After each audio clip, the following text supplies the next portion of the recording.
Thinking about buying a home but wondering if building might be a better option? You're not alone. This is one of the biggest questions I get all the time as a realtor and a home builder. And today, I'm going to break down the pros and cons for you of buying versus building. And by the end of this video, hopefully you'll know exactly which one is right for you. Hey, if you're new here, I'm John, the house guy, and I help buyers, sellers, and future homeowners navigate new construction and purchasing real estate. So if that sounds like something you'd be interested in learning more about, click the subscribe button and follow us. So let's talk about the first one, and it's a big one: cost. Buying an existing home is usually a little cheaper up front. The home is already built and it's move-in ready, and it already has appliances and landscaping and everything. You don't have to pick anything, it's already done for you. But when you build, you control the budget.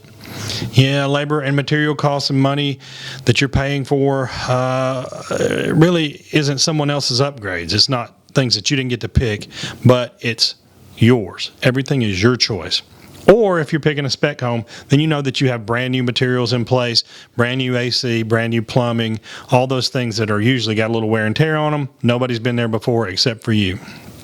So to recap, buying is going to be lower cost, but building is going to have long-term savings because you're not going to have as much maintenance up front. Next, time. Do you need to move fast?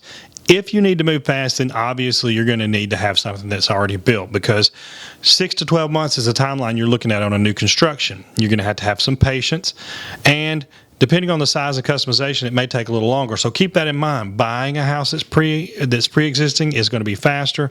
Building is going to take longer. Next, how important is your dream home? So in other words, how much customization do you want?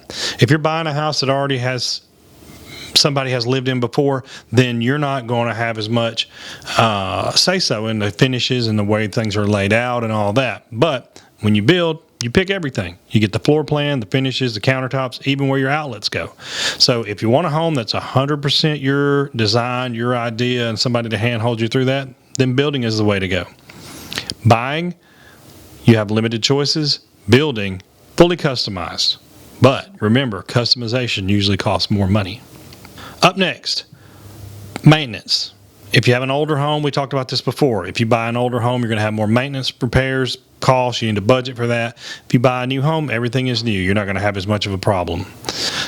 Finally, location. You want to look at the neighborhood that you want to live in. Is there any open land in there? Because if that's the only neighborhood you want to live in and everything is developed in there, then you don't have a choice to build, right? You have to live in that neighborhood, and that's the end of the discussion. But if there's some lots available or some open land, then you can get into that neighborhood. Look at the options as far as where the land exists. Buying in an established neighborhood is good for retaining value, and especially if you can get an empty lot in an established neighborhood that's a good neighborhood. But you may have to be a little more flexible when it comes to building, because you got to find a spot where you can put a house. So which one is better? Really, as we talked about in this video, it really depends on your priorities, right? Do you need to move fast? Buy a house. You want a full customization? Build a house. Are you on a tight budget? Probably buy a house for now. You don't want to deal with maintenance and surprise repairs? Build a house. At the end of the day, both of these are great options, and you just need the right strategy. So if you need help making that decision, let's talk. I work with buyers and builders, and I would love to help you find the perfect home. So let's talk soon. Make sure you hit the subscribe button. Leave me a comment down below. Which one do you think is better, buying or building? Have you done either one? Which one do you prefer? See you soon. Thanks. Bye.